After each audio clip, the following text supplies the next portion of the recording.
اذان دے دیں.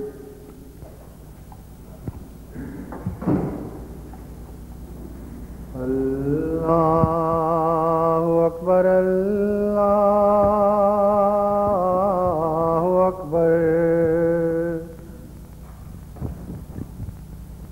اللہ اکبر اللہ اکبر اشہد ان لا الہ الا اللہ اشہد ان لا الہ الا اللہ اشہد ان محمد رسول اللہ اشہد ان محمد رسول اللہ حی علی الصلاۃ حی علی الصلاۃ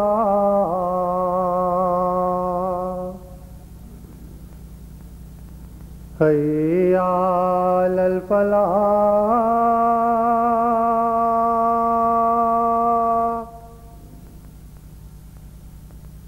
حی علی الفلاح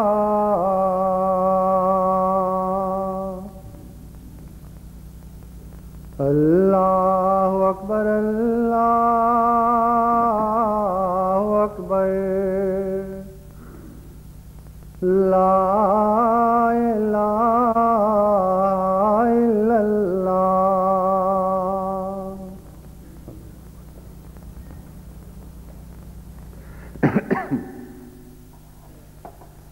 اشہد ان لا الہ الا اللہ وحدہ لا شریک لہ واشہد ان محمدا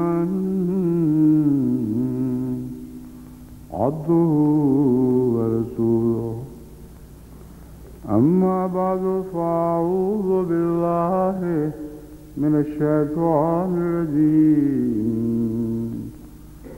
بسم اللہ الرحمن الرحیم الحمد للہ رب العالمین الرحمن الرحیم مالک یوم الدین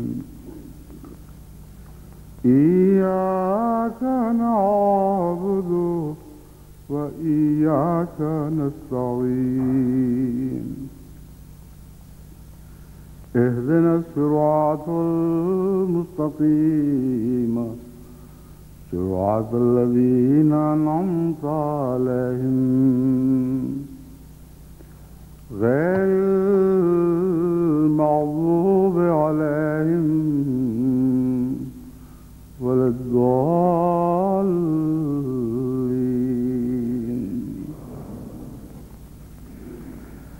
قل إن كنتم تحبون الله فاتبعوني يحببكم الله.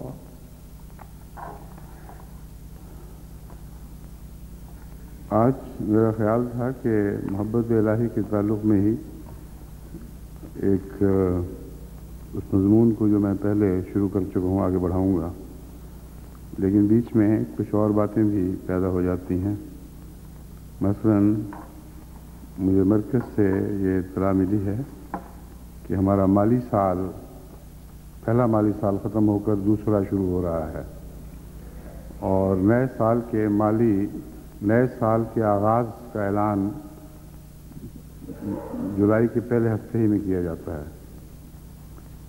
اس ضمن میں پچھلی دفعہ بھی گزارش کر چکا ہوں کہ اب ہم نے کچھ طریقہ کار بدلا ہے، اگرچہ اگلے مالی سال کا اعلان تو آج ہی ہوگا، لیکن مالی تفاصیل اور مختلف ممالک کے چندوں کے موازنے آج نہیں ہوں گے، بلکہ جلسہ سالانہ کی جو اعداد و شمار کی تقریر ہوا کرتی ہے، جس میں سارا سال کے قواعد پیش کیے جاتے ہیں، اسی دوران انشاءاللہ اس سال بھی وہ قواعد پیش کیے جائیں گے۔ صرف ربا سے آئے ہوئے اعداد و شمار کی لاج رکھتے ہوئے پاکستان کی 3 بڑی جماعتوں کا موازنہ آپ کے سامنے رکھ دیتا ہوں۔ خدا تعالیٰ کے فضل سے سارے پاکستان میں اہل ربا کو مالی سال میں سب سے زیادہ بجٹ ادا کرنے کی توفیق ملی ہے، اور جماعت ربا کراچی سے بھی آگے بڑھ گئی ہے اور لاہور سے بھی، اور جماعت لاہور کراچی سے آگے بڑھ گئی ہے۔ یہ تبدیلیاں ہیں جو تدریجاً رونما ہو رہی ہیں۔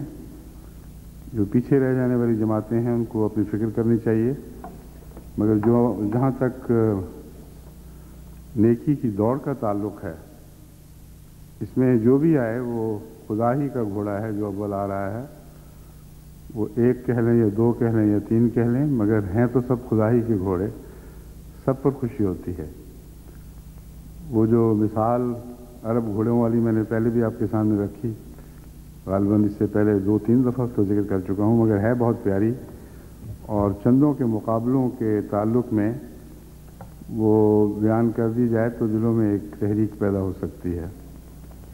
ایک عرب کو اپنا ایک گھوڑا بہت پیارا تھا جو کبھی کسی دوسرے گھوڑے سے ہارا نہیں تھا، اور جتنے بھی عرب میں مقابلے ہوئے ان میں ہمیشہ وہی اول آتا تھا۔ ایک اس کا نمبر 2 گھوڑا تھا جو نمبر 2 آیا کرتا تھا۔ چوروں کو بھی بڑے فن آتے ہیں، اور جو مویشیوں کے چور ہیں وہ تو بڑے ماہر ہوتے ہیں اپنے فن کے۔ ہم چونکہ جھنگ میں آباد ہیں، ربا جھنگ میں آباد ہے، اس لیے چوروں کا گڑھ ہے، خاص طور پہ مویشی چوروں کا، تو مجھے پتہ ہے بڑے بڑے ماہر فن لوگ ہیں یہ۔ تو ایک چور نے اس کا نمبر 1 گھوڑا چرا لیا۔ جب اس کی آنکھ کھلی تو اس وقت تک وہ گھوڑے پر سوار ہو کر آگے جا چکا تھا۔ اس نے اپنے نمبر 2 گھوڑے کو پکڑا اور اس کے پیچھے بھگایا۔ کیونکہ وہ گھوڑوں کا مزاج کا واقف تھا، اس لیے باوجود اس کے کہ گھوڑا نمبر 2 تھا، اس مالک کے اشاروں کو زیادہ سمجھتا تھا، اس لیے وہ پہلے گھوڑے کے قریب آ گیا۔ جب وہ اس کو پکڑنے لگا تو اس کو خیال آیا کہ او ہو، میرا گھوڑا تو کبھی کسی سے نہیں ہارا، کیا آج یہ میرے نمبر 2 گھوڑے سے ہار جائے گا؟ تو چور کو کہا، جا، اسی خاطر میں تجھے چھوڑتا ہوں کہ میں اپنے گھوڑے کو بے عزت نہیں کرنا چاہتا، اس کا ریکارڈ نہیں توڑنا چاہتا کہ وہ کبھی کسی سے نہیں ہارا۔ تو جب جماعتیں مجھے لکھتی ہیں کہ ہمارے لیے دعا کرو کہ ہم اول آئیں اور ہم اپنی اولیت کو برقرار رکھیں، تو مجھے یہ لطیفہ یاد آ جاتا ہے، مگر فرق یہ ہے کہ یہ سارے ہی گھوڑے خدا کے گھوڑے ہیں، سارے ہی اس کو پیارے ہیں۔ جو بھی آئے ہمیں اس کی خوشی میں شریک ہونا چاہیے، لیکن آپس میں بہرحال ان کی کوشش یہی ہونی چاہیے کہ وہ ایک دوسرے پر سبقت لے جائیں۔ جو عالمی مقابلے ہو رہے ہیں مال کے، ان میں انشاءاللہ میں جماعت امریکہ کے قواعد بھی آپ کے سامنے رکھوں گا۔ خدا تعالیٰ کے فضل سے ان جماعتوں میں ہے جو بڑی تیزی سے مالی قربانی میں آگے بڑھ رہی ہیں۔ سردست مختصراً میں اس سال کے 2 سالانہ جلسوں پر تبصرہ کرتا ہوں، ایک کینیڈا کا اور ایک جماعت یونائٹڈ اسٹیٹس کا۔ کینیڈا کا جلسہ بھی خدا تعالیٰ کے فضل سے بہت کامیاب رہا ہر پہلو سے۔ انتظامات میں کچھ نقائص جو پیدا ہوتے رہے، اس میں بعض مجبوریاں بھی درپیش تھیں، مگر جہاں تک کارکنوں کا تعلق ہے بہت ہی اخلاص سے انہوں نے کام کیے ہیں۔ ایک بھی واقعہ کسی بدمزگی کا نہیں آیا، اور ہر ایک نے اطاعت کو درجہ کمال تک پہنچایا ہے۔ اس پہلو سے کینیڈا کا جلسہ خاص طور پر طبیعتوں پر اثر انداز تھا۔ دوسرا پہلو جو کینیڈا کا خصوصی ہے، جس میں کینیڈا ہمیشہ ہی امریکہ سے آگے بڑھا ہے، وہ ایسے غیروں سے روابط ہیں جن پر وہ سارا سال نیک اثر قائم ڈالتے ہیں، اور جب وہ ہمارے جلسوں میں شریک ہونے کے لیے آتے ہیں تو پہلے ہی دل ان کے جماعت کی طرف مائل ہوئے ہوتے ہیں۔ اس کے نتیجے میں جلسے میں شامل ہو کر ان کے اندر بڑی تیزی سے پاک تبدیلیاں پیدا ہوتی ہیں اور پھر ہمیشہ اپنے تعلق کو نبھاتے ہیں۔ اس پہلو سے امریکہ کے جلسے میں اگرچہ غیر بھی آئے، متاثر بھی ہوئے، لیکن ان کی بڑی تعداد وہ تھی جن سے تمام سال تعلق نہیں رکھا گیا، بلکہ ان میں ایک اجنبیت سی تھی، اور شاید یہ امریکہ کے مزاج کی بات ہے کہ دوستی جلدی کر بھی لیتے ہیں اور جلدی بھلا بھی دیتے ہیں، مگر وہ جو ایک مستقل تعلق کی لہریں ہیں وہ ان کے دلوں سے نکلتی ہوئی محسوس نہیں ہوئیں، جبکہ کینیڈا میں غیر معمولی انسانی جذبے کے ساتھ ان کے دلوں سے لہریں نکلتی ہیں جو دلوں کو گرماتی ہیں، اور ان کو میں نے اس پہلو سے مبارکباد بھی دی ہے کہ آپ نے جو باتیں بھی، جب نیکی کی باتیں جب بھی سنی ہیں، بڑی غیر معمولی سنجیدگی کے ساتھ ان پر لبیک کہا ہے، اور باقی ممالک میں کم ہیں جن کے متعلق میں کہہ سکتا ہوں ان کو نیک مشورے دیے جائیں تو وہ واقعتاً سنجیدگی سے ان کا جواب دیں۔ اس پہلو سے ان کو ایک فوقیت حاصل ہے کہ ان کے سیاستدانوں میں انکسار پایا جاتا ہے، کوئی رونق میں نے نہیں دیکھی۔ جب بھی، اور بارہا ایسا ہوا ہے، جب بھی ان کو کوئی ایسا مشورہ دیا جو ان کے لیے اور انسانیت کے لیے مفید ہے تو بڑھ چڑھ کر انہوں نے اس بات کا اظہار کیا کہ ہاں ہم اس بات کو نوٹ کر رہے ہیں اور اس پر عمل کریں گے، اور بعد میں ان کی تقاریر سے اور جو پروگرام انہوں نے اپنی قوم کے لیے تجویز کیے ان سے صاف کھل جاتا تھا کہ محض منہ کی باتیں نہیں تھیں، دل کے جذبے سے وہ ایسا کہا کرتے تھے، یہاں تک کہ ان میں مرکزی وزراء بھی ایسے ہیں اور ایک صوبہ کے وزیر اعظم بنے جو، ان کا بھی یہی حال ہے۔ جب میرا خطاب ختم ہوا تو مجھے اٹھ کر انہوں نے کہا کہ دیکھیں آپ نے جو باتیں کہی ہیں میرے دل پہ نقش ہو گئی ہیں، اور آئندہ ہم اس پر عمل کریں گے، اور واقعتاً پھر انہوں نے جو پروگرام بنایا اس میں وہ وزیر اعلیٰ سے وزیر اعظم ہیں ان صوبے کے تھے، انہوں نے اسی طرح اس وعدے کو پورا کیا، اور اس لیے کہ ان کے حق میں تھا، اس لیے کہ وہ سمجھتے ہیں کہ اچھی بات جہاں سے ملے اسے قبول کرنا انسان کی بڑائی کے خلاف نہیں بلکہ بڑائی کی نشانی ہے، اور یہی وہ مضمون ہے جسے حضرت صلی اللہ علیہ وآلہ وسلم نے مومن کو سکھایا کہ الحکمت ضالۃ المومن، حکمت کی بات تو مومن کی گمشدہ اونٹنی ہے، جہاں بھی ملے اپنا سمجھ کے لے لے، یہ اوپرا پن محسوس نہ کرے کہ غیر سے میں نے حکمت سیکھی تو گویا میں ذلیل ہو جاؤں گا۔ جس کی اپنی چیز گمی ہوئی ملے وہ اس کو حاصل کرنے سے ذلیل تو نہیں ہوا کرتا۔ تو حکمت تمام بنی نوع انسان میں سانجھی ہے، اور خصوصیت سے مومنوں کا خاصہ ہے کہ وہ حکمت باتیں کریں اور پر حکمت باتوں کو اپنائیں۔ بس اس حوالے سے میری امریکہ کو یہ نصیحت ہے کہ اگرچہ اللہ تعالیٰ کے فضل سے بہت ترقی ہے، لیکن اب ایسے پروگرام بنائیں کہ جب اہل امریکہ سے آپ لوگوں کے ذاتی روابط سنجیدگی سے اور اخلاص کے ساتھ آگے بڑھیں، یہاں تک کہ وہ آپ کا اثر قبول کرنے لگیں، اور جب تک ہم امریکہ پر اثر انداز نہیں ہوتے تمام بنی نوع انسان پر اثر انداز ہونا بہت مشکل کام ہے۔ اس دفعہ جب کینیڈا کو میں نے بعض باتیں سمجھائیں تو ان کو یہی کہا تھا کہ آپ اگر ان باتوں پر عمل کریں تو تمام دنیا کی سیاست کے لیے ایک اچھی مثال قائم ہوگی، مگر دوسرے سیاستدان ممالک ضروری نہیں ہے کہ کینیڈا کی پیروی کریں، لیکن امریکہ اس پہلو سے ایک فوقیت رکھتا ہے، اور بھاری امکان ہے کہ جو لوگ امریکہ سے متاثر ہیں اور بڑی بڑی حکومتیں امریکہ سے متاثر ہیں، اگر یہاں کے سیاستدان سمجھ جائیں تو وہ بھی اپنے انداز تبدیل کر لیں گے۔ وہ تو ایسے عاشق ہیں امریکہ کے کہ اس کی ہر برائی کو قبول کرنے پر بھی تیار ہیں۔ اگر خوبیاں بھی پیدا ہو جائیں تو کیوں ان خوبیوں کو نہیں اپنائیں گے؟ امریکہ کے جلسے کی حاضری اللہ تعالیٰ کے فضل سے حیرت انگیز طور پر خوش کن ثابت ہوئی۔ امیر صاحب نے مجھے بتایا کہ گزشتہ سال اجتماع پہ تقریباً 3000 مہمان تشریف لائے تھے، یعنی کل حاضری 3000 تھی باہر سے آنے والوں سمیت، اور اس سال انہوں نے اندازہ لگایا کہ کیونکہ میری آمد متوقع ہے اس لیے 1500 کا اضافہ کر دیا جائے، اور 4500 کے اندازے پر انہوں نے کھانوں کے سامان خریدے اور تیاریاں کی، اور کھانا کھانے والوں کی آخری حاضری 7000 تک پہنچ چکی تھی خدا کے فضل سے۔ اور یہ جو حاضری ہے یہ قطعی اور یقینی ہے، اس میں اضافہ ہو سکتا ہے، کمی نہیں، کیونکہ وہ لنگر جہاں منے تلے سالن تقسیم ہوتے ہیں اور روٹیاں دی جاتی ہیں، وہاں بعض دفعہ ایک کی بجائے 2 یا 3 حاضریاں بھی لکھوا دی جاتی ہیں۔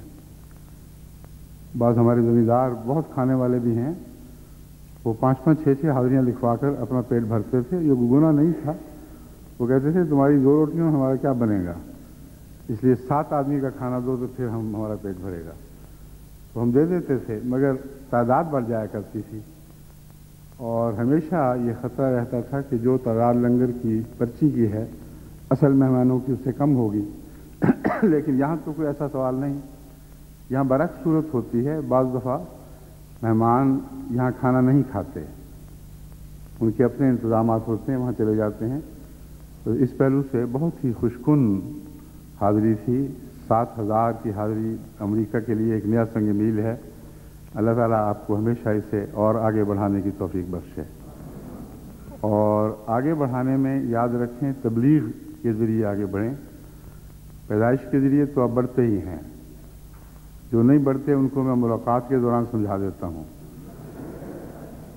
اور حوالہ دیتا ہوں ایسا جس کا انکار کر نہیں سکتے۔ حضرت صلی اللہ علیہ وآلہ وسلم نے فرمایا کہ جب تم شادی کیا کرو تو ولودن ودودن عورتوں سے شادی کیا کرو، ایسی عورتیں جو ودود بھی ہوں یعنی بہت پیار کرنے والی ہوں، اور ولود ہوں جو بچے بھی بہت دیں، تاکہ میری امت بڑھے۔ یہ بہت ہی ایک پیاری توقع ہے، بس جب میں کچھ بے چینی کے آثار دیکھتا ہوں تو یہ حوالہ دے دیتا ہوں، اور اللہ کے فضل سے باقی کام یہ حوالہ کر دیتا ہے۔ تو بڑھیں بے شک، اور وہ تو بڑھنا ہی ہے انشاءاللہ، یعنی اولاد کے ذریعے، مگر جو تبلیغ کے ذریعے بڑھنا ہے وہ آج وقت کی ضرورت ہے، سب سے زیادہ بڑی ضرورت تبلیغ کے ذریعے بڑھنا ہے۔ اور اس سال خدا کے فضل سے امریکہ میں اس پہلو سے ترقی کے آثار دکھائی دیے ہیں، اور بہت سے نئے چہرے جو افریقن امریکنوں کے بھی تھے اور سفید امریکنوں کے بھی، وہ سارے خدا کے فضل سے احمدیت کے رنگ میں رنگین ایک ہو چکے تھے، ان میں کوئی تفریق باقی نہیں رہی تھی، بہت ہی محبت و خلوص کے ساتھ ایک دوسروں کے ہاتھوں میں ہاتھ ڈالے پھرتے تھے۔ تو یہ ایک تمام عالم کو ایک بنانے کا نسخہ ہے جو احمدیت کے سوا اور کہیں نصیب نہیں ہے۔ تو اللہ کرے اس پہلو سے آپ امریکہ کو بھی ایک قوم بنا دیں، اور امریکہ کے حوالے سے ہم کل عالم کو ایک قوم بنانے میں کامیاب ہو سکیں۔ اب میں اس مضمون کی طرف آتا ہوں جو حضرت صلی اللہ علیہ وآلہ وسلم کے تعلق میں قرآن کریم نے ہمارے سامنے رکھا۔ قل ان کنتم تحبون اللہ فاتبعونی یحببکم اللہ۔ تو کہہ دے کہ اگر تم واقعتاً اللہ سے محبت کرتے ہو تو پھر محمد مصطفیٰ صلی اللہ علیہ وآلہ وسلم کی پیروی کرو، یعنی آپ مخاطب ہو کے، خدا مخاطب ہوتا ہے محمد رسول اللہ صلی اللہ علیہ وسلم سے، اور فرماتا ہے کہ تو کہہ دے بنی نوع انسان سے کہ اگر تم اللہ سے محبت کرنے کے دعوے دار ہو، واقعتاً محبت کرتے ہو، تو پھر میری پیروی کرو، تب اللہ تم سے محبت کرے گا، ورنہ تمہاری محبت رائے گاہ جائے گی۔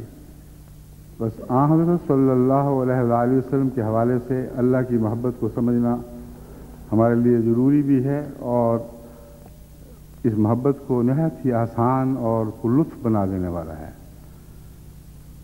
اس میں فتبعونی کا جو چیلنج ہے وہ محض اس لیے نہیں کہ جیسے فخر میں کہا جاتا ہے کہ میری پیروی کر کے دکھاؤ. حضرت صلی اللہ علیہ وآلہ وسلم کا جو مزاج ہے خدا تعالیٰ آپ کو خطاب کرتے ہوئے ہمیشہ اس مزاج کو بھی ملحوظ رکھتا ہے. آپ کے مزاج میں کوئی تفاخر نہیں تھا. جب بھی آپ ان انعامات کا ذکر فرماتے تھے جو اللہ نے آپ پر نازل فرمائے تو ساتھ ساتھ فرماتے تھے ولا فخرا ولا فخرا ولا فخرا ولا فخرا. ایک موقع پر بار بار ان عظیم مناقب کا ذکر کیا جن میں آپ تنہا تھے کل عالم میں سوائے آپ کے اور کسی کو وہ فضیلت نہیں ملی، لیکن ساتھ ساتھ فرماتے جاتے تھے ولا فخرا، مجھے اس پر فخر کوئی نہیں ہے. فخر اس لیے نہیں، قابل فخر بات پر اگر کہا جائے فخر نہیں ہے تو مراد یہ ہے کہ میں سمجھتا ہوں کہ میں نے کمائی نہیں ہے، یہ اللہ کا احسان ہے. یہ بھی ایک غیر معمولی حضرت صلی اللہ علیہ وآلہ وسلم کا انداز انکساری ہے جو آپ کو خدا سے اور بھی زیادہ قریب کر دیتا ہے اور آپ کی محبت کے اظہار کا ایک ذریعہ ہے. ہم دنیا کے تجربے میں یہ دیکھتے ہیں کہ بسا اوقات شعری ذوق سے انسان پہچانا جاتا ہے. اگر کسی سے پیار ہو تو جس انداز کا پیار ہو اسی انداز کے شعر پسند آتے ہیں، اور اگر ایک انسان خشک مزاج کا ہے تو اسے خشک مزاج کے گرامر کے لحاظ سے اعلیٰ درجے کے بنے ہوئے شعر اچھے لگتے ہیں. غرضی کہ ہر شخص کا مزاج اس کے شعروں کے انتخاب پر اثر انداز ہوتا ہے. اسی پہلو سے ایک شاعر نے کہا ہے کہ کھلتا کسی پہ کیوں میرے دل کا معاملہ، شعروں کے انتخاب نے رسوا کیا مجھے. میرا حال تو نہیں کھلنا تھا مگر میرا شعروں کا انتخاب ایسا تھا جس نے دل کی بات کہہ دی. تو آئیے اب میں حضرت صلی اللہ علیہ وآلہ وسلم کی پسند کا ایک شعر آپ کو سناتا ہوں تاکہ آپ کے دل کا معاملہ بھی ہم پر کھلے، کیونکہ یہ معاملہ کھلے بغیر ہمارے دلوں کو حقیقت میں اللہ کی محبت نصیب نہیں ہو سکتی. حضرت ابو ہریرہ رضی اللہ تعالیٰ عنہ بیان کرتے ہیں کہ حضرت صلی اللہ علیہ وآلہ وسلم نے لبید شاعر کے متعلق یہ فرمایا کہ بہت سے شاعر بہت کچھ کہتے ہیں مگر جو بات لبید نے کہہ دی ویسی اور کوئی شاعر ویسی بات نہیں کہہ سکا. لبید کے شعروں کو ایسا خراج تحسین، بلکہ دنیا کے کسی شاعر کے شعروں کو ایسا خراج تحسین کبھی نصیب نہیں ہوا جیسے حضرت صلی اللہ علیہ وآلہ وسلم نے لبید کو دیا. فرماتے ہیں وہ شعر کیا ہے، الا کل شیء ما خلا اللہ باطل، سنو کہ ہر چیز خدا کے سوا باطل ہے. اب یہ شعر حضرت صلی اللہ علیہ وآلہ وسلم کے دل میں اس لیے جاگزین ہوا ہے کہ دل کی بات تھی. جو بات دل میں ہو اور کوئی دوسرا کہہ دے تو ایسے دل میں جا کے ڈوبتی اور ٹک جاتی ہے کہ اپنی محسوس ہوتی ہے. جیسا کہ غالب کہتا ہے جو لذت و لذت کے جو اس نے کہا، ہاں تقریر میں وہ کہ شعر ہے، وہ لذت کے جو اس نے کہا میں نے یہ جانا، ہاں ٹھیک، دیکھنا تقریر کی لذت کہ جو اس نے کہا میں نے یہ جانا کہ گویا یہ بھی میرے دل میں ہے. مگر اس معاملے میں لبید کا شعر جو حضور کے دل پر اثر انداز ہوا ہے یہ اس لیے نہیں کہ جو اس نے کہا وہ بھی دل میں ہے، بلکہ جو آپ کے دل میں تھا وہ اس کی زبان سے جاری ہوا ہے، اور معاملہ برعکس ہے. بس حضرت صلی اللہ علیہ وآلہ وسلم کو اس لیے یہ شعر پسند آیا. اور یاد رکھیں کہ محبت الہی میں جو نمونے حضور صلی اللہ علیہ وآلہ وسلم نے پیش کیے ہیں ان کا ایک نمایاں فرق دنیا کی محبت سے دکھائی دیتا ہے. دنیا میں بھی جنسی محبتیں بھی ہوتی ہیں اور غیر جنسی محبتیں بھی. جنسی محبت کا یہ خاصہ ہے کہ جس سے محبت ہو اگر کوئی اور اس سے محبت کرے تو اس سے نفرت ہو جاتی ہے. یہ عجیب قصہ ہے. جتنا آپ کسی کو چاہیں اتنا ہی کسی اور کی محبت دخل انداز ہوتی ہے اور آپ کو بری لگتی ہے. آپ چاہتے ہیں کہ بس آپ تنہا ہی چاہیں، مگر روحانی محبت اس کے بالکل برعکس ہے. آپ جسے چاہتے ہیں جتنا چاہیں، دل چاہتا ہے سب ہی اسے چاہیں، ہر شخص اس کے عشق میں دیوانہ ہو جائے. یہ وہ نمونہ ہے جو آن حضرت صلی اللہ علیہ وآلہ وسلم نے پیش فرمایا اور حیرت انگیز طریق پر دلوں کو چھیڑا کہ ہر دل اللہ تعالیٰ کی محبت میں مبتلا ہو جائے اور ویسے ہی مبتلا ہو جائے جیسے آپ ہیں. بس یہ وہ مزاج ہے جس سے اس آیت کریمہ نے کھول کر بیان فرمایا، قل ان کنتم تحبون اللہ فاتبعونی یحببکم اللہ. اے محمد، تیرے دل کی بات یہ ہے، تو بتانا چاہتا ہے کہ اگر تم محبت کرنا چاہتے ہو تو مجھ سے سیکھو، اور مجھ سے سیکھو گے تو تمہاری محبت آسان ہو جائے گی. مجھ سے سیکھو گے تو تمہاری محبت کو پھل لگنے لگیں گے. اس لیے جو بے اختیار گہری تمنا ہے کہ سب اللہ تعالیٰ کو ویسا چاہیں جیسے آن حضرت صلی اللہ علیہ وآلہ وسلم نے چاہا، یہ اسی جذبے کا اظہار ہے جسے خدا تعالیٰ نے اپنے الفاظ میں یوں بیان فرمایا، قل ان کنتم تحبون اللہ فاتبعونی یحببکم اللہ. اے محبت کے دعوے دارو، تمہیں کیا پتا کہ محبت کیا ہوتی ہے؟ آؤ اور میرے پیچھے چلو. محبت کی ساری راہیں میں تم پر آسان کر دوں گا. محبت ایک بوجھ نہیں ہوگی بلکہ ایک ایسا لطف پرلطف جذبہ ہو جائے گا جو ایک غیر معمولی طاقت و جذب کے ساتھ تمہیں کھینچے گا اور تمہارا ہر قدم محبت کی راہ میں آسانی سے اٹھے گا. یہ وہ محبت کی کیفیت ہے جو آن حضرت صلی اللہ علیہ وآلہ وسلم کو نصیب تھی اور آپ ہی نے ہمیں سکھائی اور آپ ہی سے ہم سیکھیں گے، کیونکہ اس سے بڑھ کر خدا کی محبت سکھانے والا اور کوئی نہیں. اور بہت ہی باریک راز آپ محبت کے متعلق بیان فرمایا کرتے تھے جن میں ہمیشہ ڈوب کر بہت ہی گہرا فلسفہ، محبت کا گہرا فلسفہ معلوم ہوتا تھا. اور بظاہر وہ جواب ایک الگ سا جواب ہے، لیکن جب آپ غور کریں تو حیرت انگیز عارفانہ کلام ہے. ایک شخص نے آن حضرت صلی اللہ علیہ وآلہ سے عرض کیا کہ ایسا کام بتائیں کہ میں اسے کروں تو اللہ تعالیٰ بھی مجھ سے محبت کرنے لگے. اب یہ سوال وہی ہے جو اس آیت سے تعلق میں ہے جو میں نے آپ کے سامنے رکھی ہے. وہاں یہی تو مضمون ہے کہ دنیا کو بتا دو کہ اگر محبت کرنی ہے تو پھر میرے پیچھے چلو، تب اس محبت کو پھل لگے گا، تب اللہ تم سے محبت کرے گا. تو اس نے بین ہی یہی سوال کیا کہ مجھے ایسا کام بتائیے کہ جب میں اسے کروں تو اللہ تعالیٰ مجھ سے محبت کرنے لگے. اب آیت کریمہ کے مضمون کے مطابق جواب ہونا چاہیے، اس لیے اس جواب کو اس آیت کے حوالے کے بغیر سمجھا جا ہی نہیں سکتا. یہ کوئی خشک جواب نہیں ہے بلکہ اپنے دل کی واردات کو آپ نے ان کے سب کے سامنے کھول دیا کہ اللہ تعالیٰ نے تو یہی طریقہ سکھایا ہے کہ جیسے میں کرتا ہوں تم بھی ویسے ہی کرو تو خدا تم سے ضرور محبت کرے گا. تو فرمایا دنیا سے بے رغبت اور بے نیاز ہو جاؤ، اللہ تعالیٰ تجھ سے محبت کرنے لگے گا. دنیا سے بے رغبت اور بے نیاز ہو جاؤ، اللہ تعالیٰ تم سے محبت کرنے لگے گا. اور جہاں تک بنی نوع انسان کی محبت کا تعلق ہے، فرمایا جو کچھ لوگوں کے پاس ہے اس کی خواہش چھوڑ دو، لوگ تجھ سے محبت کرنے لگیں گے. اب یہ دو بڑی گہری حکمت کی بات ہیں، تعلق باللہ اور تعلق بالناس. یعنی ہم جنس لوگوں سے تعلق بڑھانا ہو تو یہ طریق ہے، اور خدا سے تعلق بڑھانا ہو تو وہ طریق ہے.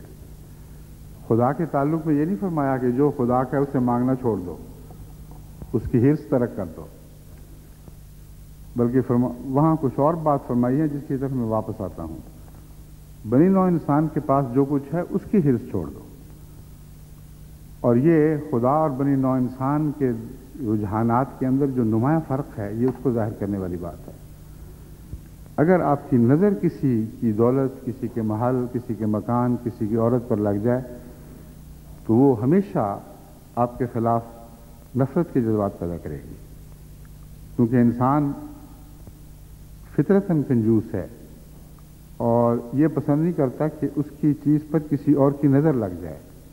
بعض دفعہ نوکریاں ہیں، نوکریوں پر جب لوگوں کی نظر لگ جاتی ہے تو کئی قسم کی شرارتیں اور فساد کرتے ہیں، اور اس کے نتیجے میں پھر ایک جوابی نفرت پیدا ہوتی ہے۔ ہر شخص جو اپنے آپ کو محفوظ، غیر محفوظ سمجھتا ہے، ہر ایسے شخص سے جو اس کی چیزوں کو چاہتا ہے، اس کی چیزوں کو حاصل کرنا چاہتا ہے اور حرص کی نگاہ سے اس کی ملکیت کو دیکھتا ہے، اس کو طبعاً اس سے ایک خطرہ محسوس ہوتا ہے، اور خطرے کے مطابق ایک قسم کی بیگانگی پیدا ہو جاتی ہے، نفرت پیدا ہو جاتی ہے۔ تو اللہ فرماتا ہے کہ بنی نوع انسان میں تو یہ طاقت نہیں ہے کہ تم ان کی چیزیں چاہو اور وہ پھر بھی تم سے پیار کریں، اس لیے ان کی چیزوں کو دیکھنا ہی چھوڑ دو، اور پھر بنی نوع انسان تم سے محبت کرنے لگیں گے۔ مگر سوال یہ ہے کہ اس کا پہلے جواب سے تعلق کیا ہے؟ اگر آپ اور غور کریں گے تو حیران رہ جائیں گے کہ ایک ہی بات کے دو پہلو بیان ہوئے ہیں۔ اگر آپ بنی نوع انسان کی چیزوں سے، بنی نوع انسان کی مملوکات سے، جن کے وہ مالک ہیں، ان سے غیر معمولی حرص کا تعلق توڑ لیتے ہیں تو ساری دنیا سے حرص کا تعلق توڑ لیتے ہیں۔ اور یہی پہلا جواب تھا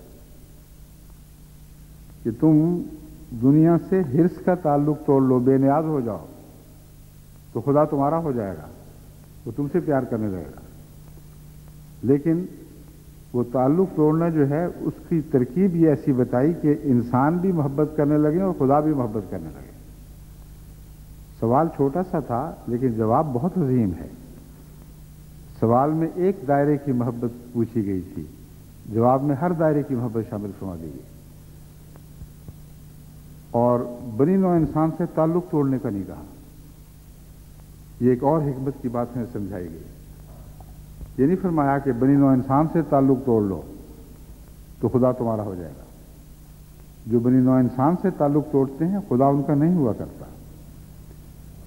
ہاں، لوگوں کی ملکیتوں سے وہ نعمتیں جو خدا نے ان کو عطا فرمائی ہیں، ان نعمتوں سے حرص کا تعلق کاٹ لو، یہ بے نیازی ہے۔ بس بے نیازی ایک عظیم دولت ہے، اس کی کوئی مثال نہیں ہے۔ بے نیازی سے زیادہ متمول کرنے والی اور کوئی چیز نہیں۔ اور بے نیازی میں غیر کی چیز کو غیر کا سمجھنا اور اس پہ جلن محسوس نہ کرنا، یہ سب سے پہلی سچی علامت ہے کہ آپ کو واقعتاً اس کی حرص نہیں ہے۔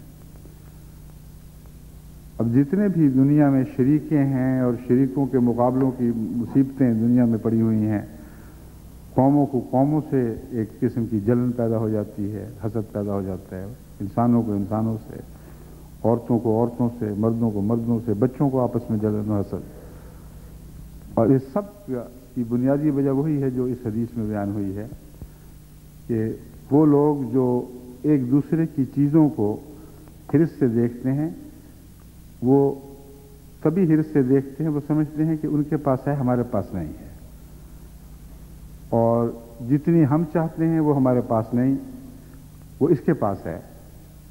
یہ جذبہ حسد کا جذبہ پیدا کرنے والا ایک خیال ہے جس کے نتیجے میں نفرتیں پھیلتی ہیں۔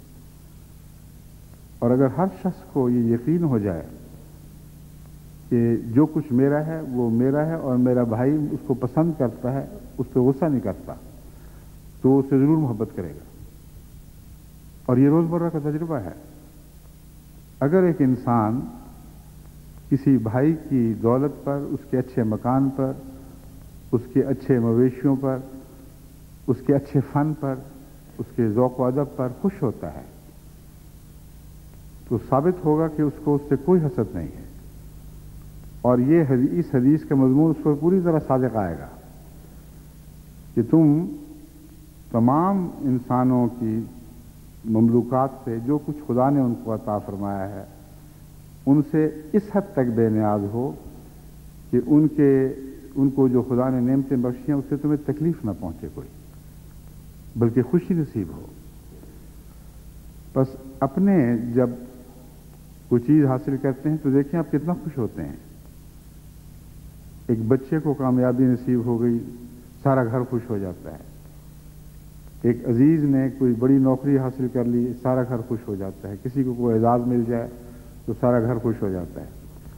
بلکہ دور والے جو پہلے زیادہ تعلق نہیں بھی رکھتے تھے مگر دل میں تھا، وہ ایسے موقع پر پہنچ جاتے ہیں مبارکباد دینے کے لیے۔ کچھ جھوٹے بھی چلے جاتے ہیں یہ دکھانے کے لیے کہ ہم بھی تمہارے ساتھ ہیں۔ مگر امر واقعہ یہ ہے کہ جو سچی محبت ہے اس میں اپنے پیارے کو جو ملے گا وہ اپنے آپ کو ملتا ہے۔ اور اس پہلو سے ایک انسان صرف بے نیاز ہی نہیں ہوتا بلکہ متمول ہو جاتا ہے۔ وہ شخص جو سب کی خوشیوں میں شریک ہے اس کی عجیب زندگی ہے۔ جہاں اسے خوشی کی خبر ملتی ہے اس کا دل خوش ہو جاتا ہے۔ وہ جو ہر ایک کے ماحصل کو ناپسندیدگی سے دیکھتا ہے، ہر بات پہ جلتا ہے، ساری زندگی وہ آگ میں جلتا رہتا ہے۔ بس وہ لوگ جو اس دنیا میں اپنے لیے آگ جلا کے رکھتے ہیں اور اس میں جلتے ہیں، کیسے ہو سکتا ہے کہ اس دنیا میں انہیں جنت اور طمانینت کی خوشخبری دی جائے؟ یہاں ہم نے اپنے ہاتھوں سے اپنی جہنم بنانی ہے، اپنی جنت بنانی ہے۔ اور اس پہلو سے یہ نسخہ جو حضور اکرم صلی اللہ علیہ وسلم نے بیان فرمایا بہت گہرا ہے اور آپ کی قلبی کیفیات کا مظہر ہے، کیونکہ جواب اس آیت کا جواب ہے جو میں آپ کے سامنے رکھ چکا ہوں۔ اس نے پوچھا تو آیت کا حوالہ تو نہیں دیا، پوچھا یہی تھا کہ بتائیں اللہ مجھ سے کیسے محبت کرے، میں تو کرتا ہوں۔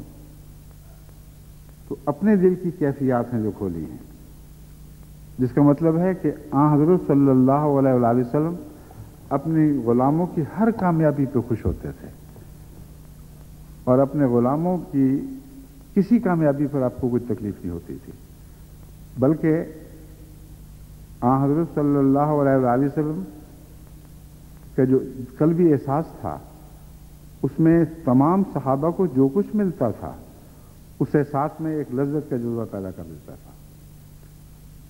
اور دیکھو کتنی عظیم کامیابی ہے۔ پہلا طریق وہ ہے جس پہ ہر وہ شخص جو آپ کے قریب نہیں ہے جب اس کو کچھ ملتا ہے آپ کے لیے ایک عذاب بن جاتا ہے، اس کا ملنا آپ کے لیے عذاب بن جاتا ہے۔ یہ دوسری صورت میں جو کچھ آپ کو عزیزوں اقربا کو یا جاننے والوں کو ملتا ہے آپ کے لیے ایک لذت کا سامان پیدا کر دیتا ہے۔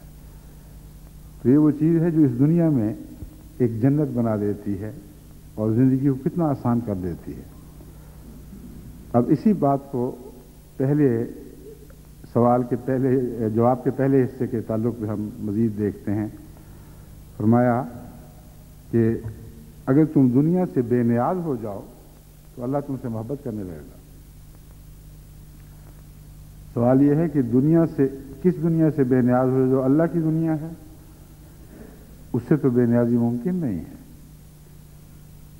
دنیا سے بے نیازی کا مطلب ہے غیر اللہ سے بے نیازی، ورنہ جو اللہ کی چیز ہے اس سے تو انسان کو پیار ہوتا ہے اگر اللہ سے پیار ہے۔ یہ مضمون حضور صلی اللہ علیہ وسلم نے دوسری جگہ خوب کھول کر بیان فرمایا ہے۔ بس بے نیازی سے مراد دو ہیں، ایک یہ کہ دنیا اگر تمہیں تکلیف پہنچاتی ہے اور اس تکلیف کو تم خدا کی خاطر برداشت کرتے ہو اور پرواہ نہیں کرتے کہ دنیا نے تمہیں کیا کہا ہے اور تم سے کیسا سلوک کیا ہے، تو ایسے موقع پر اللہ تم سے ضرور محبت کرے گا۔ اور یہ جو مضمون ہے یہ گہرا انسانی فطرت میں موجود رسا بسا مضمون ہے۔ آپ دیکھیں وہ آپ کے بچے بھی بعض ایسے ہیں جو خود جواب دیتے ہیں اور دوسرے کی باتوں پر بہت تکلیف محسوس کرتے ہیں، کچھ ایسے ہیں جو خاموش ہو جاتے ہیں اور صبر سے برداشت کر جاتے ہیں۔ ماں باپ کی نظر ان کے چہروں پر رہتی ہے اور ان کی تکلیف کو زیادہ محسوس کرتے ہیں، ان سے زیادہ پیار کرتے ہیں۔ بس دنیا سے بے نیازی اگر ان معنوں میں ہے کہ دنیا خدا کی خاطر تکلیفیں پہنچاتی ہے اور آپ خدا کی خاطر خاموش ہو جاتے ہیں اور صبر کرتے ہیں، تو یہ وہ بے نیازی ہے جو لازماً اللہ کی محبت کو کھینچے گی۔ دوسرے بے نیازی اللہ کے تعلق کے حوالے سے ہے اگر آپ کو دنیا سے ایسا پیار ہے کہ خدا کے پیار کے راستے میں حائل ہو جاتا ہے تو اسے دنیا سے بے نیازی نہیں کہا جا سکتا۔ دنیا سے بے نیازی اللہ کے تعلق میں صرف یہ معنی رکھتی ہے کہ جہاں بھی دنیا خدا سے ٹکراتی ہے اور خدا کے تعلق اور دنیا کے تعلق کے درمیان ایک فیصلہ کرنے کا وقت آتا ہے، ہر ایسے موقع پر دنیا سے بے نیاز ہو جاؤ۔ مگر آپ نے یہ نہیں فرمایا ہر ایسے موقع پر بے نیاز ہو جاؤ، آپ فرماتے ہیں دنیا سے بے نیاز ہو جاؤ۔ یہ اس لیے ہے کہ ہر ایسے موقع پر بے نیازی ہے جو کامیابی سے اس امتحان سے گزرتا ہے۔ بے نیازی ایک دائمی کیفیت کا نام ہے۔ یہ مطلب نہیں کہ اس موقع پر سوچ کر یہ فیصلہ کرو کہ اللہ کو لینا ہے اور دنیا کو چھوڑنا ہے۔ آپ نے ایک دائمی کیفیت کا ذکر فرمایا ہے۔ ایک انسان کے دل میں ہمیشہ ہمیشہ کے لیے یہ جذبہ مرتسم ہو جائے، اس پر لکھا جائے، چھپ جائے کہ خدا کے سوا مجھے کسی چیز سے کوئی پیار نہیں ہوگا اگر وہ خدا سے ٹکراتی ہے۔ لیکن اللہ کے حوالے سے غیروں سے پیار کرنا یہ فطرت کے خلاف نہیں ہے بلکہ فطرت کے عین مطابق ہے۔ بس اس دوسرے پہلو کی طرف بھی میں حضرت صلی اللہ علیہ وآلہ وسلم کے حوالے سے روشنی ڈالوں گا، کیونکہ گزشتہ خطاب کے بعد مجھے ایسے پیغامات ملے ہیں جس میں کچھ لوگ بیچارے پریشان سے ہو کے رہ گئے ہیں۔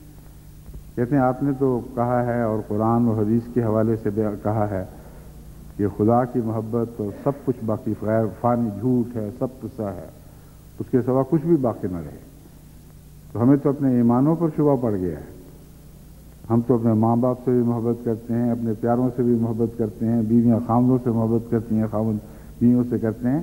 ہم کہاں جائیں گے اگر یہ سب شرکی کی نشانی ہے؟ اگر ان محبتوں کے نتیجے میں ہم خدا کی محبت سے محروم ہو جائیں گے تو ہمیں سمجھائیں کہ پھر کیا علاج ہے، ہم کیسے اس مقصد کو پالیں جو آپ نے اللہ کی محبت کے حوالے میں بیان فرمایا۔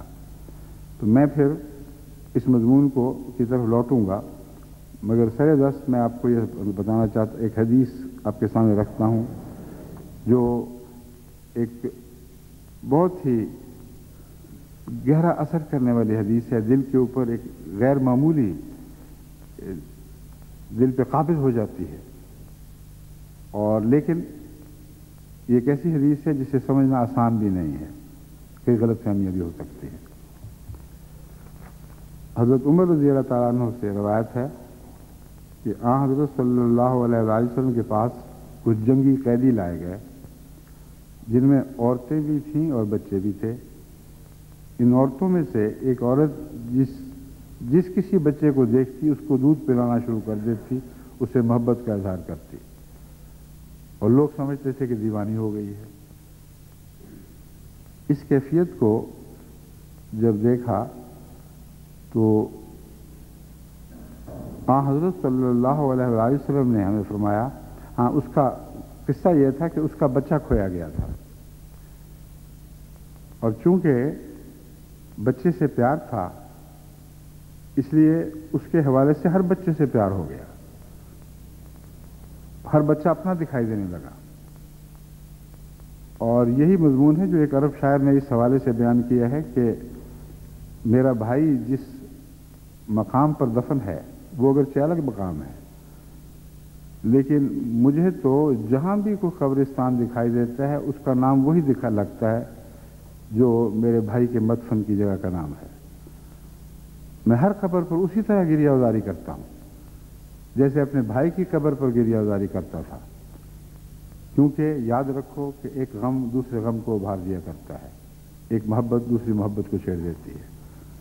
بس یہی کیفیت اس عورت کی تھی کہ جس بچے کو دیکھتی اسے سینے سے لگا لیتی، اسے دودھ پلاتی، اسے پیار کا اظہار کرتی۔ حضرت صلی اللہ علیہ وآلہ وسلم نے اس عورت کو دکھا کر صحابہ سے پوچھا کہ بتاؤ کیا یہ عورت اپنے بچے کو آگ میں پھینک سکتی ہے؟ صحابہ نے عرض کیا یا رسول اللہ ہرگز نہیں۔ تو آپ نے فرمایا کہ اللہ اپنے بندوں پر اس عورت کو اپنے بچے پر رحم کرنے سے زیادہ رحم کرنے والا ہے، وہ کیسے بندوں کو آگ میں پھینک دے گا؟ اب یہ جو مضمون ہے یہ بہت ہی لطیف ہے، بہت ہی دل پر اثر پیدا کرنے والا ہے، مگر اس کی حکمت سمجھنی ضروری ہے، ورنہ یوں معلوم ہوگا جیسے قرآن کریم کے ان تمام وعید کو حضرت صلی اللہ علیہ وسلم سے غلط قرار دے رہے ہیں، جہاں جہنم کی باتیں ہیں اور بڑے یقین اور تحدی کے ساتھ فرمایا جا رہا ہے کہ لازماً یہ بات ہو کے رہے گی، خدا کی طرف سے ایک حقاً وعدہ ہے جو ٹل نہیں سکتا، لازماً جہنم کو بد لوگوں سے بھر دیا جائے گا۔ تو سوال یہ پیدا ہوتا ہے کہ پھر یہ حدیث اس کے مقابل پر کیا معنی رکھتی ہے؟ اور حدیث بھی ایک عام کتاب کی نہیں بلکہ بخاری کتاب الادب سے لی گئی ہے، جو ایک مستند کتابوں میں سے ایک اہم مستند کتاب ہے۔ تو اصل بات یہ ہے کہ یہاں اس مضمون کی چابی لفظ بندے میں ہے۔ وہ لوگ، وہ بچے جو ماؤں کے بچے نہیں بن کے رہتے، جو ماؤں کے بچے ہوتے ہوئے بھی غیروں کے ہو جاتے ہیں، بسا اوقات مائیں ان کو بددعائیں بھی دے دیتی ہیں۔ اور خود میرے سامنے ایک ایسا واقعہ ہوا کہ ایک عورت نے بستر مرگ پر اپنے بچے کو بددعا دی، صرف اس لیے کہ اس سے خدا سے تعلق ٹوٹ گیا تھا، اور چونکہ اس عورت کا خدا سے گہرا تعلق تھا اس لیے اس نے بددعا دی، اور میں حیران رہ گیا۔ لیکن اس وقت میں سمجھا کہ خدا کا عشق اس پر اتنا غالب ہے کہ اپنے بیٹے کو بددعا دے رہی ہے کیونکہ اس کو خدا سے تعلق ٹوٹ گیا تھا، اس کا خدا سے تعلق ٹوٹ گیا تھا۔ بس یہ چیز حقیقتاً ممکن ہے اور انسانی فطرت میں بھی اس کے نظارے دکھائی دیتے ہیں۔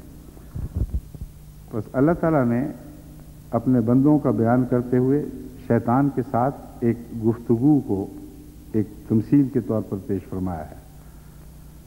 جب شیطان نے یہ کہا کہ تو یہ جو مخلوقات ہیں آدم کی اولاد، ان پر مجھے اپنا اثر ڈالنے کے لیے قیامت تک کی چھٹی دے دے، اور پھر دیکھ کہ کتنے ہیں جو تیرے ساتھ رہتے ہیں۔ اللہ تعالیٰ نے فرمایا چھٹی ہے، تم اپنے گھوڑے بھی چڑھا لو ان پر، اپنے پیادے بھی لے آؤ، ان کی آگے سے پیچھے سے دائیں اور بائیں سے ان پر حملے کرو، اور جو کچھ بن سکتا ہے بناؤ، اور ان بندوں کو گمراہ کرنے کی کوشش کرو، مگر یاد رکھو جو میرے بندے ہیں ان پر تجھے کوئی دسترس نہیں ہوگا۔ جو تیرے ہیں تو ان کو لے جا، وہ تو میرے نہیں ہیں، اور پھر قیامت کے دن میں تجھے بھی اور ان کو جنہوں نے تیرا ساتھ دیا تھا، جنہوں نے مجھ سے بندگی کے تعلق توڑ لیے تھے، آگ میں پھینکوں گا۔ تو یہ جو حدیث ہے یہ قرآن کریم کی اس آیت کے حوالے سے حل ہوتی ہے۔ حضرت صلی اللہ علیہ وآلہ وسلم یہ فرما رہے ہیں کہ تم اگر خدا کا بندہ بننا سیکھ جاؤ، اگر اس کے بندے ہو جاؤ اور عباد الرحمن والی صفات اپنے اندر پیدا کرو، تو خدا کی قسم خدا تمہیں کبھی آگ میں نہیں ڈالے، ناممکن ہے کہ تمہیں آگ چھو جائے۔ اور اسی مضمون کو حضرت مسیح موعود علیہ السلام نے بیان فرمایا ہے کہ آگ ہے اور آگ سے وہ سب بچائے جائیں گے جو کہ رکھتے ہیں خدائے ذوالعجائب سے پیار۔ اور اس دنیا میں بھی اس مضمون کو اطلاق فرمایا ہے، فرمایا بڑے بڑے ابتلاء آئیں گے، دنیا میں خوفناک جنگیں ہوں گی، بڑی بڑی ہلاکتیں ہیں جو تمہارے سامنے آنے منہ پھاڑے کھڑی ہیں، لیکن گھبرانے کی ضرورت نہیں۔ آگ تو ہے، مگر جو خدائے ذوالعجائب سے محبت کرتے ہیں ان پر آگ حرام کر دی جائے گی۔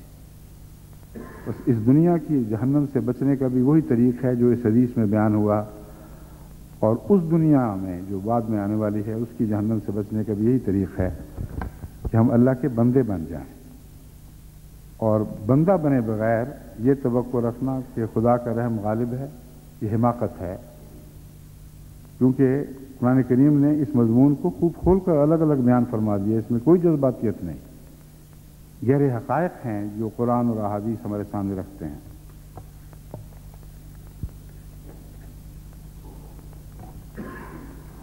پھر حضرت صلی اللہ علیہ وآلہ وسلم کے اظہار محبت کے متعلق کیسے آپ خدا کی محبت اور اس کے پیار اور جلال کے احساس سے